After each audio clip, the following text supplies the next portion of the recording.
All right, this is Penelope, my current foster mama with a litter of 5 that seems to have an upper respiratory infection that is not getting better with all the things I'm doing to help her out. I'm starting to suspect there's a blockage in her sinuses, not a foreign body, but most likely just a hard ball of mucus. She got so dehydrated, the mucus is really just like little cement plugs several times a day. So I have warm saline here. I use these mosquito syringes, and she's a wonderful cat. She lets me irrigate shallowly. This is just shallow irrigation, not attempting to insert it very far at all, just at the entrance of the nostrils. And again, it's warm, so it's not shocking and awful. And I can tell when I do her left nostril, it goes right down. See, she swallows, so there's no blockage there. Listen to her breathing. And when I do her right nostril, it flows right back out. So I've been doing this for several days now, at least twice a day, sometimes 4 times a day. And she's also on antibiotics.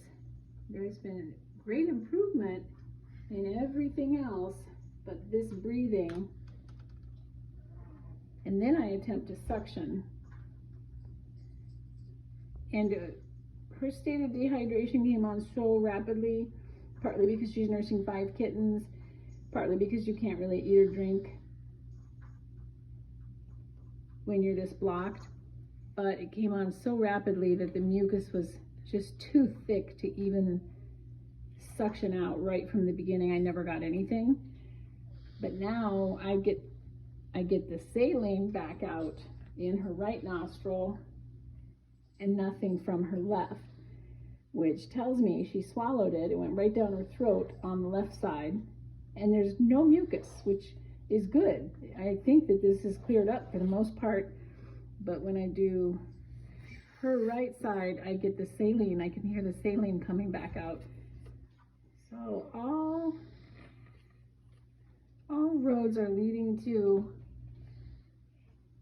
suspecting a blockage for me. Or her sinuses are just so inflamed on that side. And here's an infant bulb syringe, which, oh, I know sometimes I have better luck with, but nothing. I never have gotten anything out with her. And then periodically I take a break and I hold her upright like this. She seems to breathe better and need the comfort. And she's such a sweet kitty. All right, so that's what we do with the sinus attempts. And she also has, like lots of foster kitties, some gingivitis going on. So the vet said it would be a really good idea to try to rinse her gums and mouth with saline whenever I can too. So I do a quick little rinse with these handy syringes to help out her mouth and gums. Okay, and again, when you do anything, I have to, I'm force feeding her and I'm rinsing her gums, and it feels to her like I'm drowning her. So we do lots of stopping for comfort, and being held upright. Being held upright seems to help her too. So part of the routine of torture for poor Penelope is also her pills. She's taking 50 milligrams of doxycycline twice a day. So I always have them pre-cut in half. As soon as I get her sinuses as clear as I can, I pop her pills down the hatch. Nope, swallow it. Good. Okay, one more. One more. Straight down. And then it's very important to rinse these down because they can cause esophageal erosion if they sit there and melt. And she's not eating or drinking on her own right now. So this is the only way, besides subcutaneous IV fluids, that I'm aware she's getting any fluids right now. So I just take a syringe. I think this is about 12 cc's, maybe 15.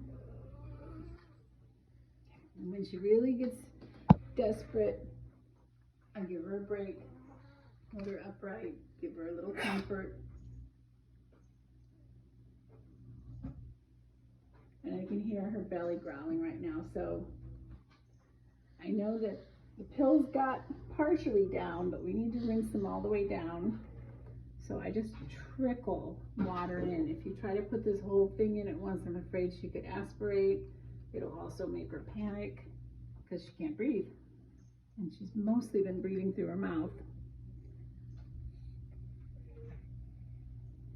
I do have to do a lot of scruffing. See, when she really starts arching and flailing, and I say, okay, time for a break. This whole process can take an hour every morning, depending on how plugged she is and how panicked she gets when I try to get anything down her throat. And I'm doing this with the pills twice a day. If I see that she's plugged up, 3 or 4 times a day. And then one of the most important parts of this process is once this is all finished, the medication, the fluids, I turn on the shower, full blast, full hot, and I let it run until the windows and mirrors are completely steamed up. And then I leave her in here until the steam is gone, and that seems to help a lot. And I'm doing that several times a day also. So this is what I'm doing to help poor Mama Penelope. And then the last part is Mirataz appetite stimulant, which is a cream that goes right in her ear. And that has worked wonderfully. She has her appetite back. She just can't eat because she can't breathe. So I finish this routine once I get all this water into her. Finish this routine by putting that cream in her ear. And we should be seeing more than mild improvement by now. So I really suspect there's a blockage in that sinus. All right, that's Mama Penelope's routine for upper respiratory infection.